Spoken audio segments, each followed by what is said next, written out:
My name is Nadya Hanania, and I've been in the United States since 1962. I got married and came to the U.S. with my husband, and we started a family. My children are just absolutely marvelous. I can't ask for any better. I have 4 girls and a son, and my husband passed away about 29 years ago, and but my grandchildren keep me busy and going.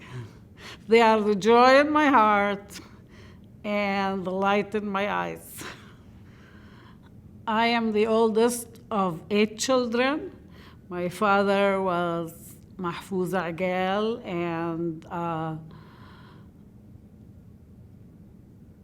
I am the oldest girl in the family. And I went to the Friends Girls School, graduated from there, and we lived with my father and mother and grandfather and grandmother in Ramallah, in a house in Ramallah, and it was wonderful childhood.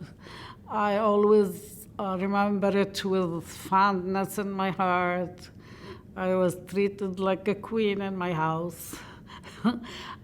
I don't know, maybe because I was the oldest, and my grandmother only had 1 child, which is my father, the one who lived with us. She didn't have any girls or anything, and she always considered me also her daughter, so I have 2 sets of parents. How was that? Huh? How was it that you? It was good. It gave me a lot of self-confidence. I was very good in school, at my school too, and my teachers were always very, very pleasant and encouraging, and that also gave me a lot of self-confidence in myself, and came to the U.S. after that, and I was very successful in whatever I do. I don't like to gloat too much, but maybe a little I bit. know we're gonna go over everything. But first, so you left Palestine. How old were you when you left Palestine? When I left? Yeah. Okay.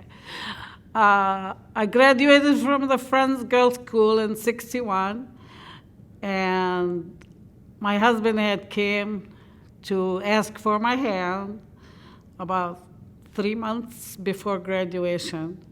And my father he was a wonderful man from a good family, and 1 week after my graduation, in the same auditorium was my wedding. We got married. I was 16 and a half. And then after we got married, we went on our honeymoon to Beirut in Lebanon. And then my husband had to come back here and finish the process of him being a citizen, because he came there before getting his citizenship. And it took about 7 months, which I lived that time with his mother.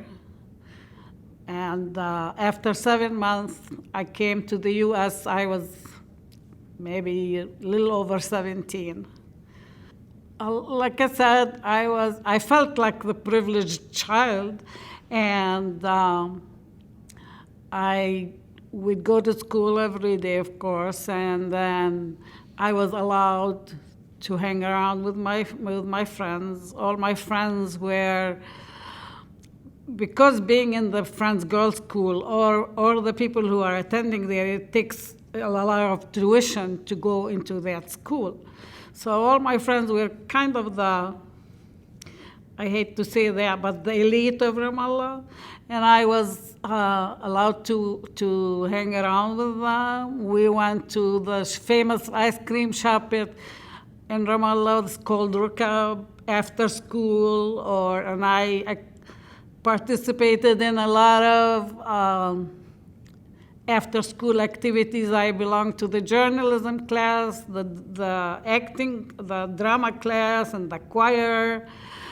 So I had a very, very active, healthy, beautiful childhood. And I developed friendship with one of my girlfriend. Actually, she is Hanan Ashrawi's sister. We started school there from kindergarten till graduation. She was the bridesmaid, the maid of honor in my wedding. And to this day, I still keep in touch with her. And whenever I go to Ramallah, I go see her. She comes and sees me. We go out, and she's a wonderful friend, very wonderful friend. I know one day, my grandfather met me in the street. I was walking with my friends, and over there, there's kind of two dialects. You speak Fallahi or you speak Madani. I don't know if you know that or what. Anyway, my grandfather, of course, in school with my girlfriends, we always spoke Madani.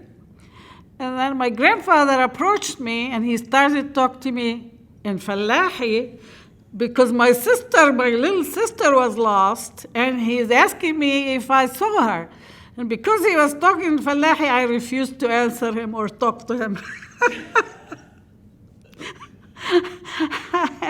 That was so foolish, but when I got home, I really got it. Nobody hit me, but he screamed and yelled at me, and I said, then why do you talk to me in Fallahi? That's why I didn't answer you. He couldn't believe it. My grandfather. But I think that's the funniest story that ever happened to me when I was young. But now, when I came to the U.S., everybody in the U.S. talked Fallahi. So somehow I developed, and I forgot how to talk Madani. But I'm proud of it anyway. I like the Ramallah Fallahi dialect too. The older generation in Ramallah, like my grandmother used to wear the beautiful tobe, the handmade tobe, and also my mother-in-law used to wear the tobe. But growing up in the house, my grandmother and my mother also went to the Friends Girls' School, and she was wearing a dress and all that, no tobe. But my grandmother was wearing a tobe, and she always spoke Fallahi. And my mother spoke Fallahi. So at home, everybody will speak Fallahi.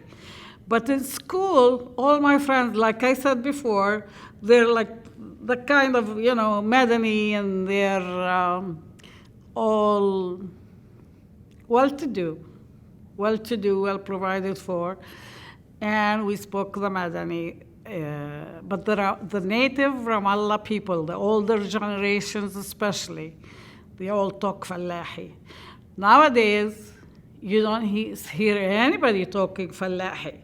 Because I remember in Michigan, about maybe 10 years ago, I was at a grocery store picking cherries, and then there's another woman wearing a tobe.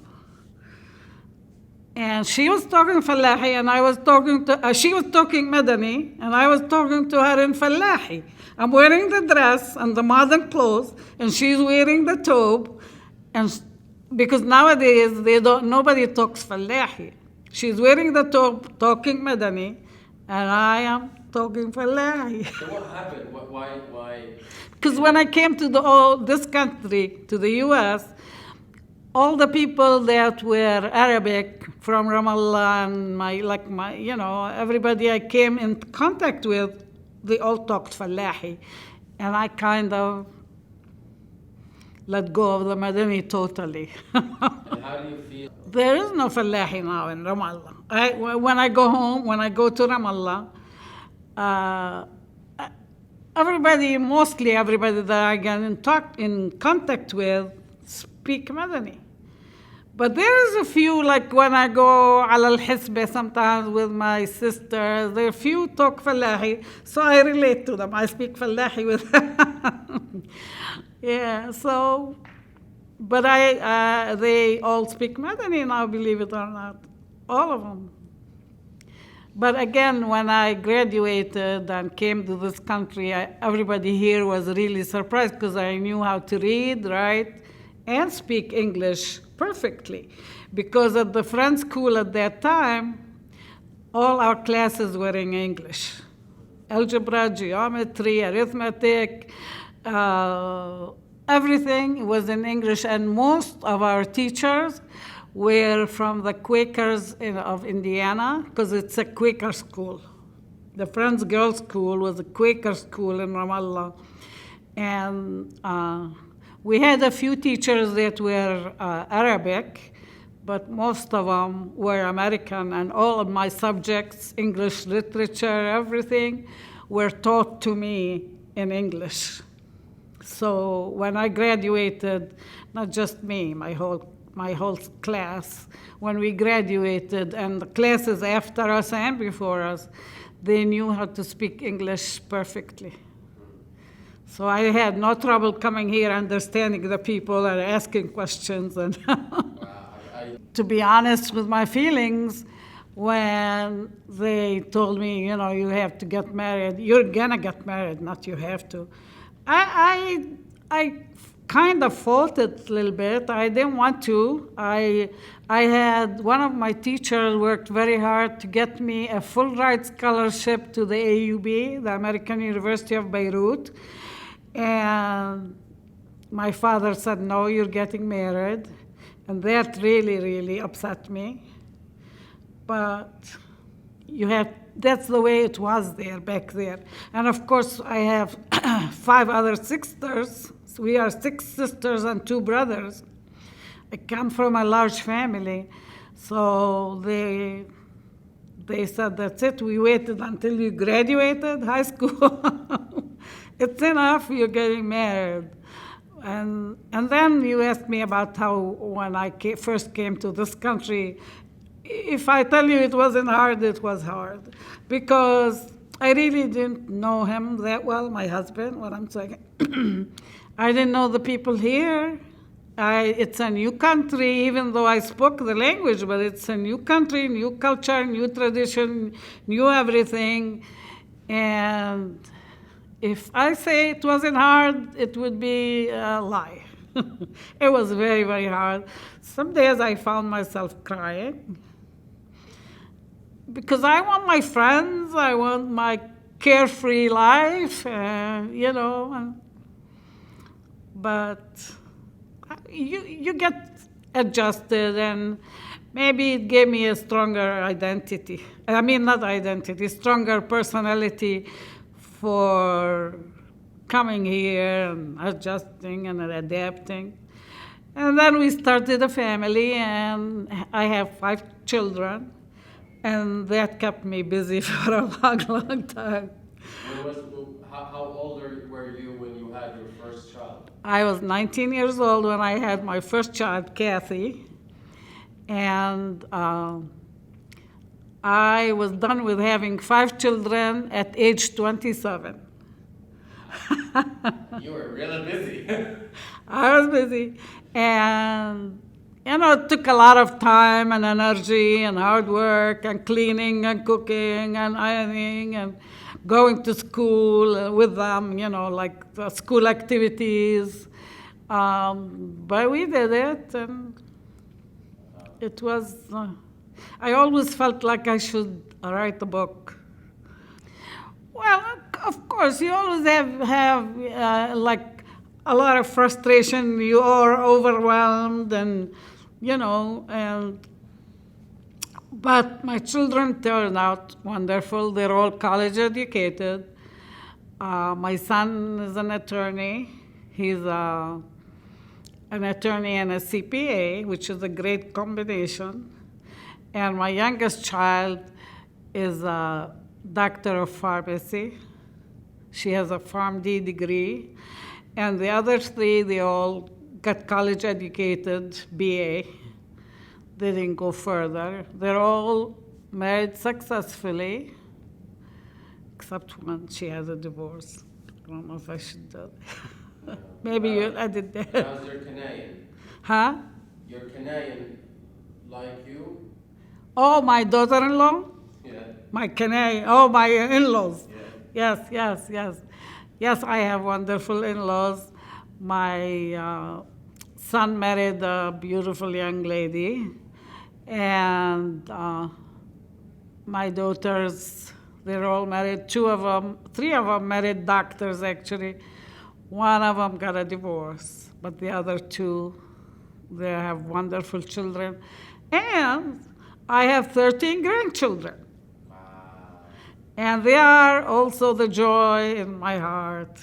My oldest grandson, Christopher, he just graduated last month from medical school. Wow. And then I have another grandchild at Case Western Medical School, third year medical school. And I have a granddaughter, second year dental school. And another 4 in college, and then the younger ones. And So, do but you- I have 13 grandchildren. And do you still have energy to like Yes, to I take care of cook. kids? I do. I love my grandchildren, and they all like my cooking. I am so lucky. They all like my cooking. But when I make grape leaves, I make a 16 quart because they all have to. They all like it. When I make sfiha, I make 15 pounds of flour into ajin because they all like it again, and I have to give to 5 homes. And I make them spinach pies from scratch, everything from scratch. And I love to cook for them because everybody wants hashwe also. Everybody wants hashwe. It's so beautiful. Yeah, so it's a wonderful life.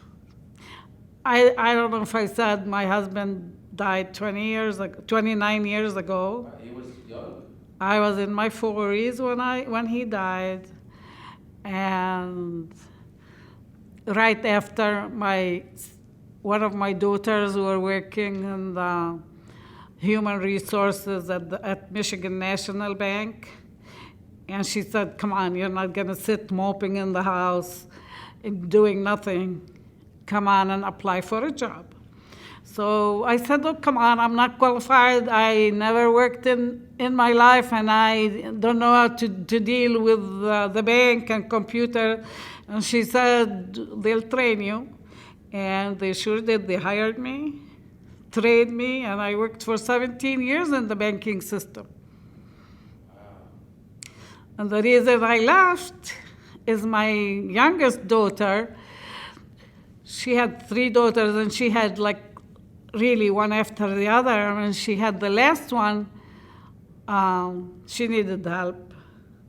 So I did leave the bank to go help her out.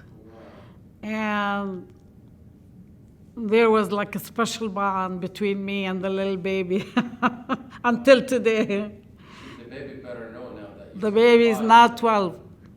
Wow. When I got married, my youngest brother was only 1 year old. So I started having kids, and I couldn't leave them and all that. But then my father got sick, and I wanted to go see him. And so I bought a ticket and went to Ramallah to see my dad because he was really ill and he died during my visit there. So when my youngest brother saw me, he was 18. And when I left Ramallah, he was 1. So I couldn't go back till 17 years later because my kids were young and I couldn't leave them, and I have nobody to, watch them, until they got a little older. So, and he looked at me and he goes, "So you're my sister Nadya?" Because we didn't have videos then, we didn't have cell phones, we didn't have even telephones back to Ramallah. But the first time I ever went back is after 17 years. And then I started going 5 years apart. I would go back. The last time I went was when the Ramallah Convention was there in 2014, and we had a wonderful time. Again, like I said, I have friends there from school still, like that, the maid of honor, my best friend, and I go there and I see her, and and when I go back there, I stay in my mom and dad's house because two of my sisters, they still live there in it. Well, they say that memories are the vitamins of the brain. And of course, you always remember when the time you spend with your friends and the choir practice, or when a teacher praised you, or I remember all the time that when I had a chemistry teacher and he would put a question on the board and everybody would raise their hands and he would exhaust every raised hand and leave me till the end because he knew I knew the answer.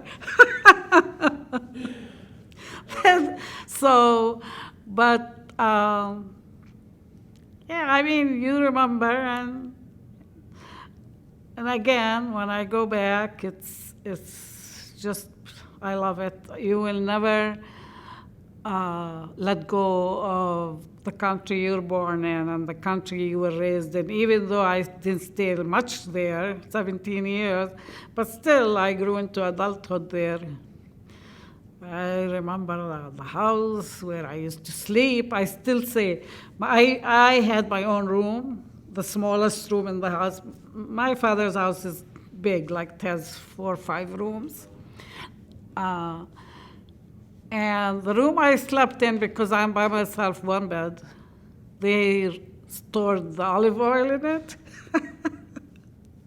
They stored the bread, batye they call it, where they put the bread. They stored so if I ever got hungry, I would get up and eat. No. But I had the chance. Wow. And when you go there, you sleep in the room? When I go visit my little sister who sleeps in it, she won't let me sleep in the room. I sleep in another room. I say, hey, this is my room. She goes, nope, it's my room now. My little sister is in her 50s. I remember Shari' al-Izaa when it used to be filled with trees, and we'll go and walk there after dinner عشان نهض them. It's okay that I'm putting some Arabic words. Yes. Now you go there and it's all buildings, tall buildings, and it's not the same. It's not the same. It used to be all green. We used to go after school sometimes with the girls على المنتزه, منتزه Ramallah or منتزه البيرة. I don't know, have you ever been in Ramallah? You know how it is? No? Well, anyway, it used to be the most beautiful city, in my eyes at least, because I grew up there. And my parents had almond trees down where, my father's house is 3 stories, and we lived in the middle, in the main floor. And then downstairs they had it rented, and upstairs they had it rented. But you go down the stairs and it's all filled with almond trees and apricot tree. And upstairs there would be the grapevines and plum tree. And it was beautiful memories. When I grew up, everybody knew each other, and you'd say hi to everybody in the street, and you talk to everybody. But right now, you go out there, I don't know anyone. I do not know anyone. And somehow, you don't get to walk around. You either take a taxi, because like when we had the convention, and the convention was at the Movenpick Hotel, we had to take a taxi back and forth every time you want to go there or come somewhere or go anywhere. You have to take a taxi. You can't walk around for some reason. I don't know. I went and visited the church I used to go to when I was young, but I think I walked that time. Because it's the same distance still.